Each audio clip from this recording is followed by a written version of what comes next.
We live in a world where people believe that the ability of one or two, you or me, to change problems that are abiding and intractable, that to believe we can do that is to show yourself as naive and childish.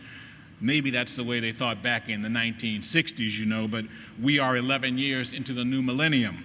We are bankrupt in more ways than one. Pragmatism has become our new watchword and our new religion, and idealism is something we can no longer afford. Again, that's what people say. And it occurs to me that maybe, that we as people of faith have traveled a curious arc over the course of my individual lifetime.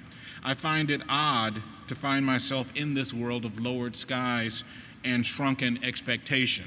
I find myself wondering, was it really only less than 50 years ago when Martin Luther King said, "I have a dream"?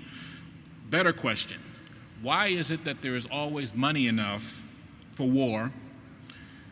There is always money enough to give tax breaks to multinational corporations and multi-billion-dollar individuals.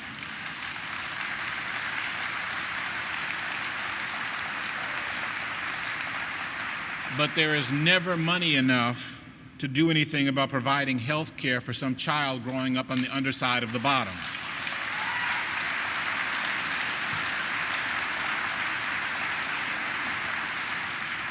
And here's the best question: what are people of faith going to do about it?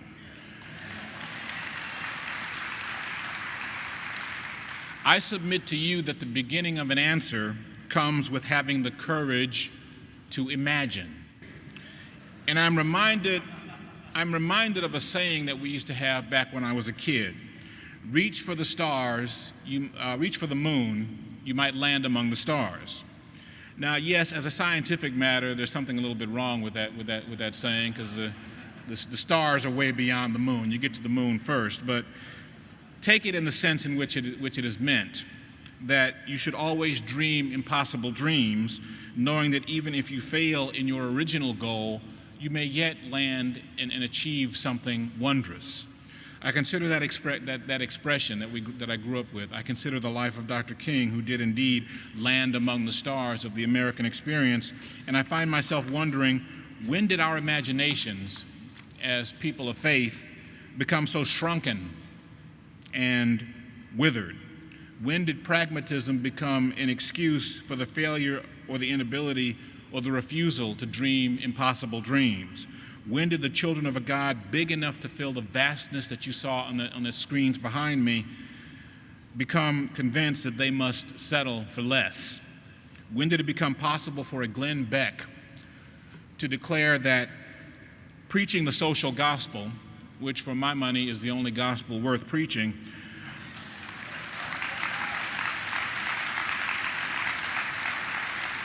that preaching the social gospel was a sign of communism and totalitarianism? When did it become possible for him to say that and not be drowned out by the protests of people of faith who get up every day and work for the betterment of society?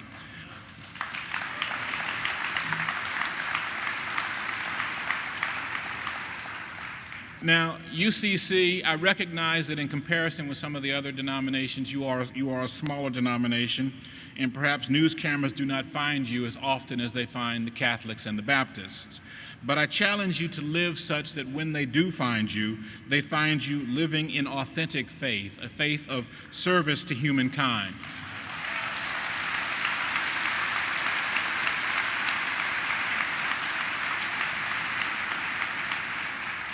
Make sure that when they find you up to your knees in the muck and the mire of the nation's troubles, working and praying for change that other people deem impossible. Make sure they find you walking not in fear but in faith, as is justified for somebody whose Father is large enough to fill the spaces between the cosmos, but close enough to whisper in your ear. Make sure they find you worrying less about what is pragmatic and instead imagining possibilities that other people deem outlandish and unlikely. Imagine what might be possible if Christians rose en masse and told their lawmakers that it was intolerable to them that children in the wealthiest nation on the planet go to bed hungry every night.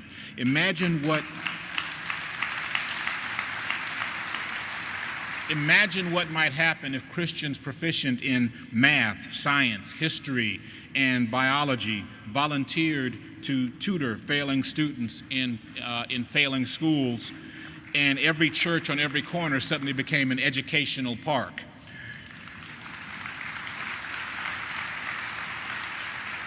Imagine how things might change if Christians identified the upkeep of God's creation as a duty of faith and challenged local corporations, government, and themselves to reduce their carbon footprint upon a fragile planet.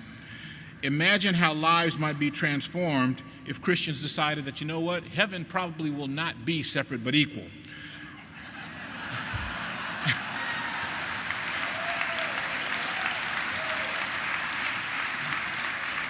If we decided that gay people and Muslim people and black people and Mexican people are also people, are also children of God, and offered church sanctuaries as places where people who were unalike could get together and break bread and maybe discover all the ways in which they are the same. Imagine